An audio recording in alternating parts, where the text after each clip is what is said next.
kita bersatu di dalam doa. Allah Bapa kami yang bertahta di dalam kerajaan sorga, kami sungguh mengucap syukur kepadamu Tuhan. Karena kasih-Mu kami masih boleh berkumpul di tempat ini tanpa kurangan suatu apapun.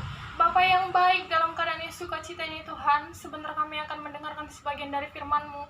Mari Tuhan, Roh Kudus Tuhan hadir di dalam hati dan pikiran kami, agar kami mampu mengerti dan memahami setiap firman yang akan kami dengarkan. Di dalam nama Tuhan Yesus kami berdoa dan bersyukur kepadamu. Amin. Yang menjadi teks bacaan kita pada hari ini terambil dari Matius 18 ayat 21 sampai dengan 35. Saya akan membacakannya untuk kita semua. Sebab hal kerajaan sorga seumpama seorang raja yang hendak mengadakan perhitungan dengan hamba-hambanya. Setelah ia mulai mengadakan perhitungan itu, dihadapkanlah kepadanya seorang yang berhutang 10.000 talenta. Tetapi karena orang itu tidak mampu melunaskan hutangnya, raja itu memerintahkan supaya ia dijual beserta anak istrinya dan segala miliknya untuk pembayar hutangnya. Maka setelah hamba itu menyembah dia, katanya, "Sabarlah dahulu, segala hutangku akan kulunaskan." Lalu tergeraklah hati raja itu oleh belas kasihan akan hamba itu, sehingga ia membebaskan dan menghapuskan hutangnya. Tetapi ketika hamba itu keluar, ia bertemu dengan seorang hamba lain yang berhutang 100 dinar kepadanya. Ia menangkap dan mencekik kawannya itu dan berkata kepadanya, "Bayar hutangmu." Maka sujudlah kawannya itu dan memohon kepadanya, "Sabarlah dahulu, hutangku itu akan kulunaskan." Tetapi ia menolak dan menyerahkan kawannya itu ke dalam penjara sampai dilunaskannya hutangnya. Maka Bapakku yang di sorga akan berbuat demikian juga terhadap kamu, apabila kamu masing-masing tidak mengampuni saudaramu dengan segenap hatimu. Shalom bagi kita semua. Shalom juga untuk adik-adik kami yang hari ini sudah angkat CD. Kita mengucap syukur kepada Tuhan karena kebaikannya, kita masih boleh menikmati hari dan kita masih boleh berkumpul di rumah ini dengan penuh sukacita. Jadi tema yang sampai pada kita saat ini adalah selfish. Apa itu selfish? Ya, mungkin untuk kalangan anak muda, kalangan permata, untuk adik-adik yang baru ngawan, mungkin selfish itu udah kalian ngerti ya, udah tahu apa artinya selfish. Selfish sama dengan egois, sikap individualis, mementingkan diri sendiri. Ya, itulah selfish, egois. Jadi, mengapa budaya selfish sudah sangat mengakar dalam kehidupan kita, khususnya bagi kalangan pemuda, permata, mungkin adik-adik yang bermawan juga ya. Kenapa? Karena pada masa ini adalah masa yang sangat berkaitan erat dengan teknologi, masa revolusi industri 4.0 kan. Semua manusia itu dituntut produktif, semua manusia dituntut cepat. Jadi ya, untuk orang-orang yang lambat, orang-orang yang tidak update dengan teknologi mungkin akan tertinggal, tergerus oleh kehidupan zaman. Jadi hal itu juga sangat berpengaruh ya bagi kehidupan kita. Contoh kecil, kalau zaman dulu, mungkin 10 tahun sebelum tahun ini ya, kalau kita punya HP, ketika kita mau foto, kita masih membutuhkan orang lain untuk memoto kita. Tapi kalau zaman sekarang, kita nggak perlu orang lain lagi. Kita bisa kok foto dengan segala ekspresi, dengan segala gaya, dengan hanya selfie. Tambah lagi, ya sempat ya beberapa tahun kemarin booming yang namanya tongsis, tongkat selfie. Jadi memudahkan segala hal, segala macam pekerjaan yang ingin terlakukan untuk bersuap foto. Dan ditambah lagi juga dengan gadget yang kecil, kita bisa melakukan banyak hal melalui itu tanpa bantuan orang lain lagi. Kita bisa berbelanja, kita bisa bekerja melalui HP tanpa harus membutuhkan pertolongan orang lain seperti itu. Jadi ya semua sudah kulakukan dengan diriku sendiri tanpa ada orang. Itu nggak masalah, it's okay. Begitu ya bahasa keren anak muda. Jadi pada hari ini kita mau belajar dari kitab Matius.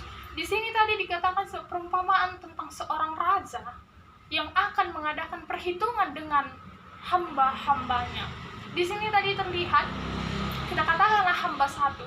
Hamba satu memiliki utang 10.000 talenta kepada raja, tapi ternyata ia tidak mampu membayar hutangnya. Lalu dengan belas kasihan raja menghapuskan hutangnya. Jadi jika kita lihat di sini maksudnya hutang ini sama dengan dosa.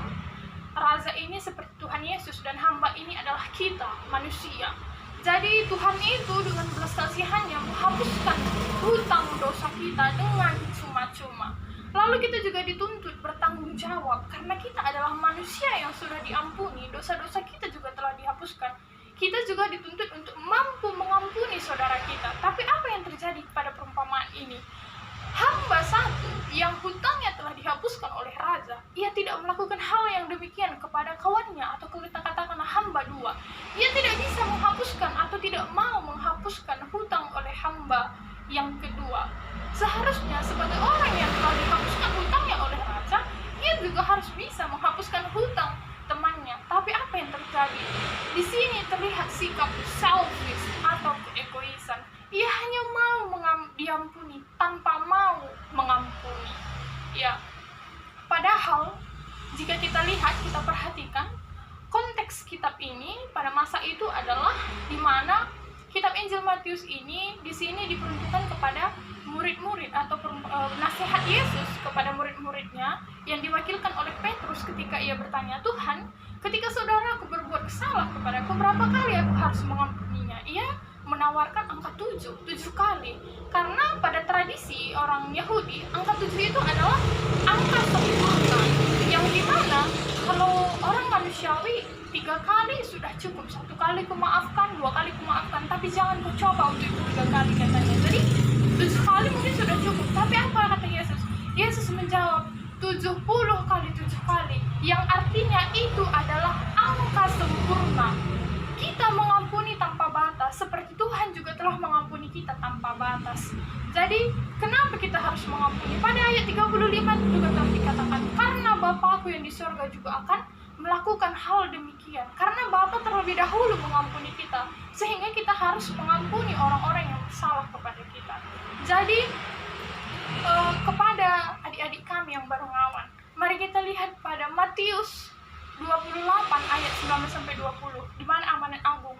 Tuhan itu memerintahkan murid-muridnya untuk menjadikan semua bangsa muridnya. Jadi adik-adik yang baru ngawan ini diibaratkanlah sebagai murid-murid yang harus memuridkan orang lain, bukan ya harus menjadi pendeta, mencari gembala yang supaya punya jemaat, bukan ya. Melalui tindakan, melalui tingkah laku, kita juga bisa menunjukkan bahwa kita adalah orang-orang yang berkualitas, yang memiliki sikap sempurna, di mana kita bisa menunjukkan kita mampu mengampuni, memaafkan, memberi pertolongan kepada orang-orang yang juga telah melakukan kesalahan kepada kita.